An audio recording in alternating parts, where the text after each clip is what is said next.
Good day traders, welcome to a new week and another RMD technical market overview. We are once again at the end of another month and now at the doorstep of December. This week we will look at whether gold could possibly stage a recovery and whether Bitcoin will finally reach that all-time high. I'm going to let the disclaimer roll and I will see you back in the charts.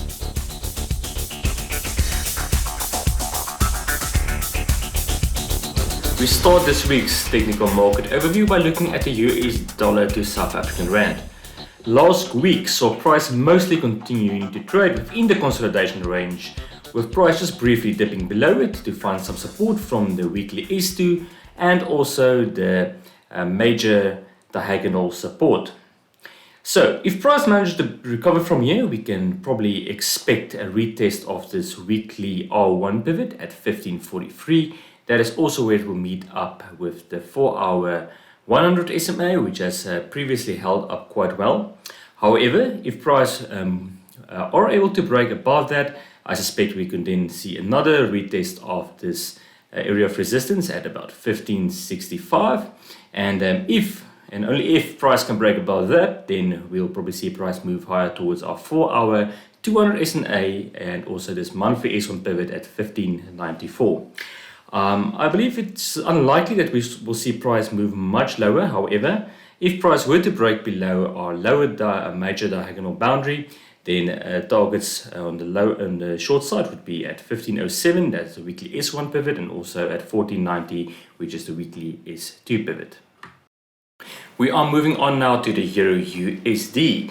Last week played out very close to our analysis, with price finding support from the 4-hour 100 SMA. As we can see, price literally just tagged that 4-hour 100 SMA at that lower shadow, and from there it proceeded to move higher, trend higher, and ended up perfectly tagging our bullish target at 1.196. That is the monthly R2 pivot. And for this week, support would be in the area just below our weekly pivot at 1.191. I've highlighted in this reddish color over here. So that would be support. And of course, should price break below that, support would be probably in the area between 1.182 to 1.180. That is where we will also then meet up and find some additional support from the 4-hour 200 SMA. So that would be some additional support in the event of a breakdown. However, if we are to see a bit more bullish price action, the bullish targets would include this weekly R1 pivot at 1.201 and also the weekly R2 pivot at 1.207. Then just having a very brief look at the economic calendar for the week. We can see that we have some OPEC meetings throughout the day. Tomorrow we have some events affecting the Australian dollar, also the US dollar, with the federal chair testifying at 5 o'clock. On Wednesday we have some more events affecting the Australian dollar, and again federal chair speaking at 5. And of course on Friday we have our non-farm employment change and unemployment rates at 3.50.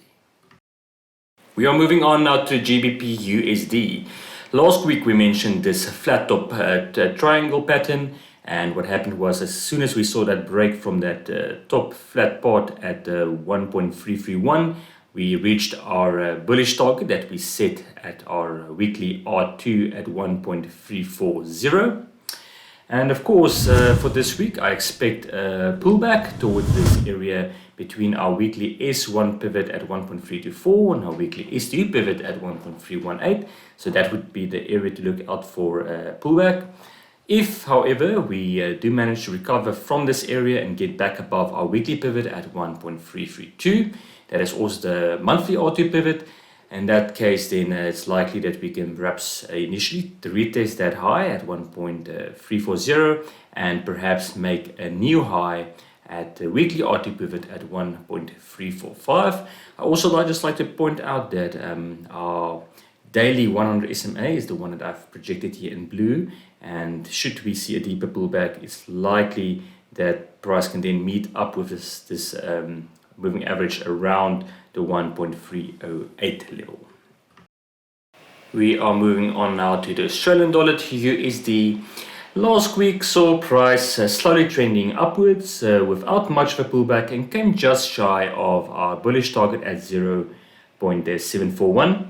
Due to the muted price action from last week, it's still possible that we can see a pullback towards this 4-hour 100 SMA, and that is then of course also where it will meet up with this lower diagonal support. And just considering a breakdown from this area, if we do see price break below that, it's possible that price could pull back towards this area at 0.721, that is the weekly S2 pivot, and also where it will then meet up with the 4-hour 200 SMA. Just considering a potential break higher, if price continues to break higher, then I think our initial target would be the one from last week at 0.741. It will then face some additional resistance from this diagonal, but there is also the possibility for these two higher targets at the weekly R1 pivot at 0.742 and the weekly R2 pivot at 0.748. Moving on to the US 100 on Nasdaq 100.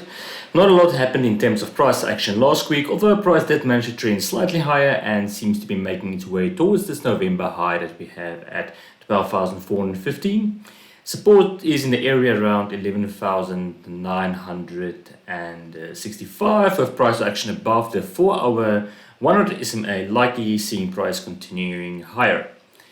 Target should be, initial targets at least, should be this November high that we've just mentioned.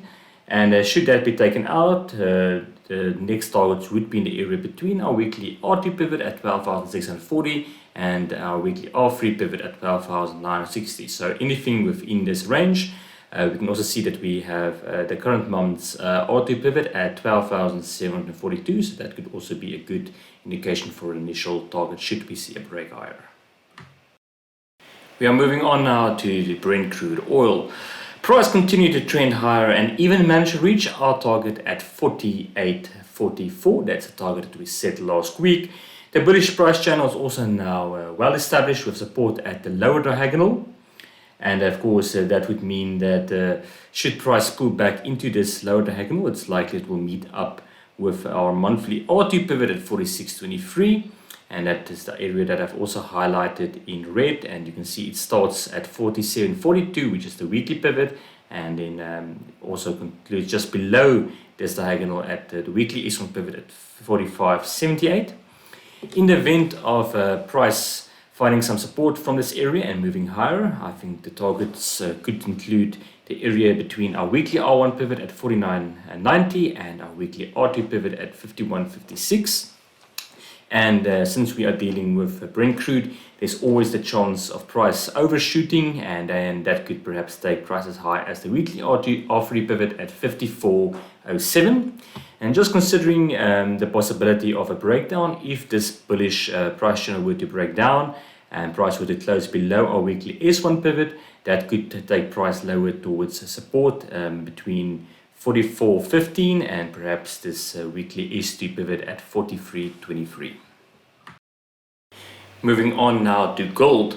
Gold last week saw the head and shoulders that we've mentioned playing out, with price quickly reaching our short target at 1,817, and that was the monthly S2 pivot. We can see price proceeded to move lower and found some support then on the weekly S3 pivot. From there, it continued to break down, even breaking below the daily 200 SMA, which I've projected over here in red. And at this stage, it seems possible that price will continue to move lower towards major horizontal support in the area between 1,765 and the weekly S1 pivot at 1,749. From there, I think it's possible that gold could start to stage a recovery. However, it would be important for gold to then regain our daily 200 SMA. And in the event, of course, of a recovery, it would be important for gold to test this 1,850 level, which would be strong resistance. But yeah, for a bullish trend to be re-established, it would be important for gold to get back above that 1,850 level. We are concluding this week's technical market overview by looking at Bitcoin. We are on the daily time frame. As mentioned last week, the resistance being faced proved too much, and we saw Bitcoin pulling back towards this 16,500 level, which we did mention last week. So that happened all before it could reach the all-time high that we had at that level.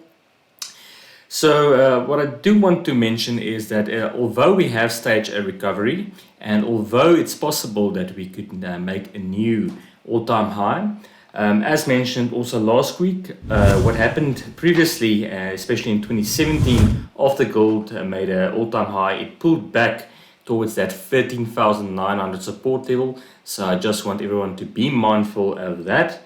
But if a price can continue to move higher and also initially break above this yearly RT pivot at 18,685, I expect it's quite likely then in that case that we could take out our previous all-time high and then even proceed higher towards this area between the new December R1 pivot at 20,668 and last month's R4 pivot at 21,200. So that would be a possible target for a next leg higher. But just continue to be safe and definitely consider using a stop loss. I hope you enjoyed this week's video. If you did, please give us a thumbs up and also don't forget to subscribe. If you're interested in learning more about technical analysis or just trading in general, please consider signing up on our website www.rmdtrader.com, after which you will get free access to our comprehensive masterclass video trading series.